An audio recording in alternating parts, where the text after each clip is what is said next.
नमस्कार बंताज किचन को स्वागत।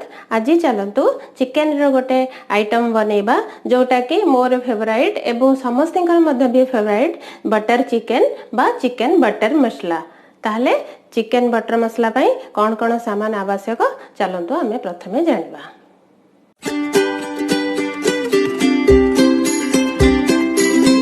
सेतिपाई चिकेन तो निश्चिंत आवश्यक। मु एठी 1 किलो चिकेन नैची। एटा मु बोनलेस आ बोन मिसै के नैची। आपण खाली बोनलेस रे मधे भी कर परिबे। सेतिपाई मु एठी नैची लूण, हळदी, काश्मीर लाल मिर्च, धनिया गुंड, गरम मसला एवं हाफ कप नैची क्रीम एवं कसूरी मेथी नैची 1 टेबल स्पून, बटर नैची, जिंजर गार्लिक पेस्ट नैची। आउ एठी मसला बनेबा पई मु एठी नैची गोटे बड़ टमाटो को काटी के नैची एवं गोटे बड़ प्याज को काटी के नैची एवं किछि काजू नैची एवं आमे चिकेन को फ्राई करिया पई आवश्यक अनुसार तेल नबा। ताले एतिके तो आमे सामग्री जानिले। ताले चलंतु आमे रेसिपी स्टार्ट करबा। रेसिपी स्टार्ट करबा पूर्वरु तार फर्स्ट पार्ट हैला चिकेन रो मैरिनेशन। ताले चिकेन चलंतु आमे प्रथमे ताको मैरिनेट करके ताको मैरिनेट पई रेस्ट दबा। ताले प्रथमे आमे चिकेन नबा। चिकेन रे एठी आवश्यकता अनुसार आमे लूण दे दबा,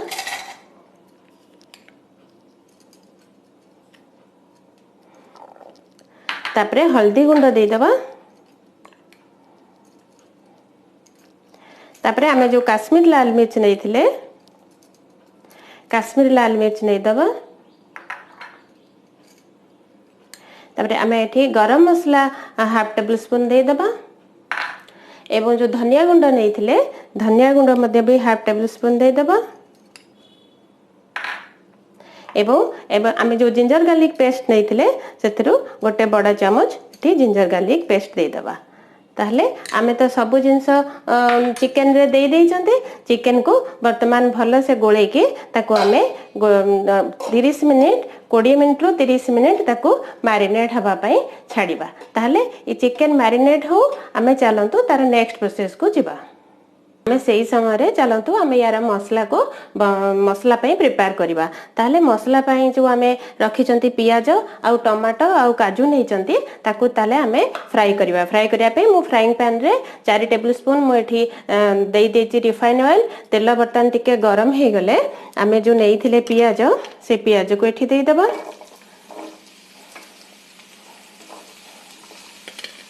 मुझे पियाज को एमती रफली काटिक नहीं कहीं एटा तो आम भाजिक आम ग्राइंडिंग करवा। ताहले पियाज को आम कड़े रे दे देके आम ताकू टिके वर्तमान भाजवा को दबा।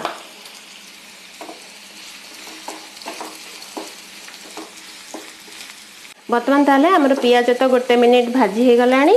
तारे आम जो नहीं थिले जिंजर गार्लिक पेस्ट आम से जिंजर गार्लिक पेस्ट को एठी दे दबा। जिंजर गार्लिक पेस्ट को दे देकरी आमे को गोटे मिनिट भाजी दबा। वर्तमान एठी आमे जो अदा रसुण पेस्ट देइथिले एवं पियाज देइथिले से टिके भाजी आसलानी। तापरे एठी आमे जो नेइथिले टमाट नेइथिले काटिकी से टमाट को मध्य भी एठी दे दबा। टमाट को टिके आमे अदा रसुण पेस्ट आ पियाज संगे मिसई देकरी आमे जो एठी काजू नेइथिले से काजू को मध्य भी एठी दे दबा।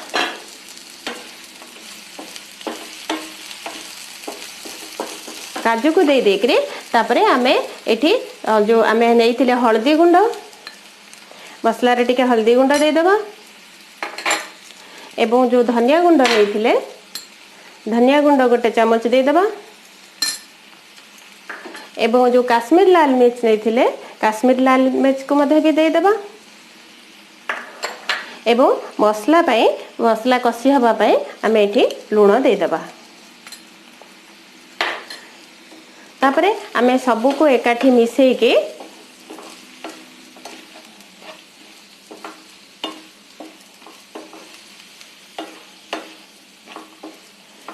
ताधरे टिके आमे पानी दे दबा एवं मसलाटा सिझिया पाई आमे याको 5 मिनिट घोड़े के छाड़ी दबा। ताहले एटा 5 मिनिट सिझो। तापरे आमे देखिबा मसला हमर केमती प्रिपेयर हे जे। बर्तमान देखंतु आमे जो मसला कसी हवा पई 5 मिनिट छाड़ी थिले से तो बर्तमान एठी कसी हे गलानी एवं मसला रो तेल छाड़ीबा आरंभ कलानी। एबे बर्तमान आमे जो नेई थिले कसूरी मेथी से कसूरी मेथी को एठी दे दवा। এই बटर चिकेन बा चिकेन बटर मसला एटा तो विभिन्न प्रकार विभिन्न जगार तैयारी हुए। एटा मु जो स्टाइल रे तैयारी करे वर्तमान मु सेही स्टाइल रे करूची। आपण थरे एमती मो स्टाइल रे घरे करिके टेस्ट करंतु एवं आपण को केमती टेस्ट आसिला आपण कमेंट बॉक्स रे शेयर करंतु। एटा बहुत टेस्टी डिश एटा प्राय रेस्टोरेंट रे एटा आमे खाइबा पई का जाई थाए। एटा घरे केमती सहज रे मु बनाए सेटा आज देखैछि। आपण आकु थरे घरे बने के रुटी परोटा बा नान एटा ता संगे खाइबा को बहुत भल लागे। वर्तमान आज एटा को आपण आउ थरे बनांतु एवं आटा केमती टेस्ट आपण मते कमेंट बॉक्स रे शेयर करंतु। ताले हमर एठी मसला तो प्रिपेयर हे जायछि। वर्तमान आमे आकु ठंडा करके चलंतु ग्राइंडिंग करबा तापरे आमे तार नेक्स्ट स्टेप को जिबा। चलतु आम एमती कड़े रे तेल बसई के आम जो चिकेन मैरिनेट करके रखी थे बर्तमान तो यहाँ आमर 20 मिनिट हो गला। बर्तमान ये चिकेन को आम ए फ्राई करवा। चिकेन फ्राई करने आम ये तेल दे तेल टिके गरम हो गले आम एमती चिकेन को लेके गोटे गोटे चिकेन को देके आम ताको बर्तमान फ्राई करके बाहर करदबा। एबे देखंतु हमर चिकेन गुडी को एमती टिके टिके फ्राई हे गलानी। एटा पूरा आमे 80% फ्राई हला पर्यंत फ्राई करबा। वर्तमान ताको आमे गोटे बाउल को चलंतु बाहर कर दबा। वर्तमान ताले हमर चिकेन तो फ्राई हे जाय छे एवं आमे जो मसला को भाजी करी पेस्ट बनै थिले से मसला तो मध्ये भी एठी पेस्ट बनि जाय छे। ताहाले चलंतु तारो आमे ग्रेवी प्रस्तुत करबा। ग्रेवी प्रस्तुत करिया पई मु एठी गोटे कड़ाई बसई के सेथरे 2 चम्मच तेल देछि रिफाइन तेल। रिफाइन तापरे मु एठी 2टा टेबल स्पून एठी बटर मु नेबी। जेहेतु एटा बटर मसला एटा बटर दबाटा निहाती आवश्यक। ताले वर्तमान एठी आमे बटर को मेल्ट हबा पई दबा। जदि मुठी 2 चम्मच रिफाइन ऑयल दबार रिजन है जदि मु डायरेक्ट बटर को दे थाती ताले एटा बटरटा कुहुली जीवार संभावना थाए। से मुझे 2 चम्मच रिफाइन तेल और 2 चम्मच बटर को देती। तार बटर ये मेल्ट हो गले आम जो मसला पेस्ट को रखी थे से मसला पेस्ट को ये दे ताहले एठी मसला को दे देकरी वर्तमान एटा तो आमर मसलाटा बहलिया अछि।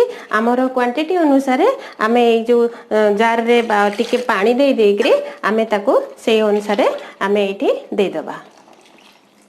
सो दैट आमर जेतिकी बहला जेतिकी पानिया दरकार आमर सेतिकी ग्रेवी आमे रखिबा। एटा देखंतो एटा केते सुंदर देखा जाउची। वर्तमान एटा आमे जो बटर रे एटा ये कले पूरा एकदम ग्लेज करूची आमर ग्रेवीटा एटा बहुत सुंदर देखा जाउची। वर्तमान एटा आमे आप टिके फुटिवा को दबा। फुटी आसिले आमे जो नेई थिले आवश्यकता अनुसार एठी ग्रेवी अनुसार आमे एठी लूण दे दबा। आमर मसला रे तो लूण दिया है चिकेन फ्राई रे मध्य भी लूण दिया है। मेठी अकॉर्डिंगली लूण दे देके आकु वर्तमान फुटिया को छाड़िबा। एटा स्टेप वाइज मु जेमती करे मु आज सेमती करिकी देखैछि। वर्तमान एटा आपण पूरा शेष जाय देखंतु। मु लास्ट रे एटा रे गोटे टेस्ट रेस्टोरेंट स्टाइल रो टेस्ट आनिया पई मु गोटे सिक्रेसी आथरे ऐड करे। आपण सेटा लास्ट पर्यंत देखंतु एवं सेटा सिक्रेसीटा कोन आपण जानंतु। ताले एटा तो वर्तमान फुटी आसलानी। आमे जो नेइथिले क्रीम नेइथिले वर्तमान से क्रीम को एठी दे दबा। क्रीम टा को ऐड कर देले ग्रेवी रो ग्लेजटा आहुरी सुंदर देखा जाए। एटा बटर मसलाटा पूरा रेस्टोरेंट स्टाइल रो देखा जाए। वर्तमान एटा को आमे क्रीम टा को ऐड कर देले लूण मध्य भी ऐड कर देइचंदी। तापरे आमे जो चिकेन नेइथिले फ्राइड चिकेन को आमे एठी वर्तमान सब तक ऐड कर दबा।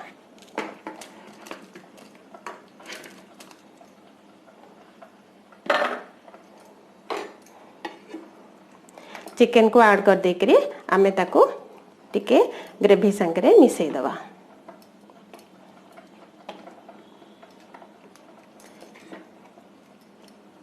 ये तो आमर ग्रेवी आउ चिकेन मिसी गला।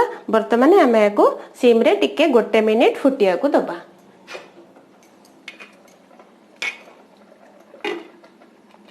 ताले एटा हमर 1 मिनिट फुटू तापरे आमे नेक्स्ट स्टेप आरंभ करिबा। बर्तमान तो 1 मिनिट हो गलानी आम जो सीम जाल ग्रेवी सांगे आम चिकेन को फुटिया छाड़ी यहाँ बहुत सुंदर बास्ना आसूचे एवं आमर तरकारी तो प्रिपेयर हो आम जो लास्ट रे आम जो नहीं गरम मसला से गरम मसला को एठी देदेबा। गरम मसला को देके आम ताको मिसईदबा। वर्तमान समय होचे मु जो कहूली रेस्टोरेंट स्टाइल सिक्रेसी मेंटेन करिया पई का एटा वर्तमान से जिनस एठी लास्ट रे मु वर्तमान एठी 2 चम्मच टमाटो सॉस दउची। एटा आपण देखिथिबे एटा बेसी नुहे आपण 2 चम्मच एटा टमाटो सॉस एठी ऐड करिवे। ऐड करके ताको वर्तमान आमे मिसई दबा। एटा रेस्टोरेंट स्टाइल रे आनिया पई एटा होची तार कोटे सिक्रेसी आपण एटा एमतियार थरे घरे करंतु एवं तार टेस्ट केमती आसुचे मते निहाती कमेंट बॉक्स रे शेयर करंतु। ताले वर्तमान तो आमर चिकन बटर मसला रेडी हो गला। ताले चलंतु आमे आको गोटे प्लेट को बाहर करके ताको प्लेटिंग करिबा। एबे देखंतु एबे हमर प्रस्तुत हो गला डिलीशियस चिकन बटर मसला बा बटर चिकन। इटा बहुत सुंदर देखाउची। एटा कौन से रेस्टोरेंट भी किछि कम नुहे। आपण एमती स्टाइल रे घरे बनातु एवं आपणकर पिला माननको खुशी करांतु। ताहले जदि मोर एई रेसिपीटी आपनको भल लागे ताहले मोर वीडियो को लाइक शेयर और कमेंट करबा को भूलंतु नाही एवं मोर चैनल को सब्सक्राइब करबा को भूलंतु नाही। जो माने मो चैनल रे नुआ से माने मते मो चैनल को सब्सक्राइब करबा को भूलंतु नाही एवं सब्सक्राइब बटन पाखे जो बेल आइकन अछि आपण ताको प्रेस करबा को भूलंतु नाही। ताहले देखा हबो गोटे नेक्स्ट वीडियो रे। रहूची नमस्कार।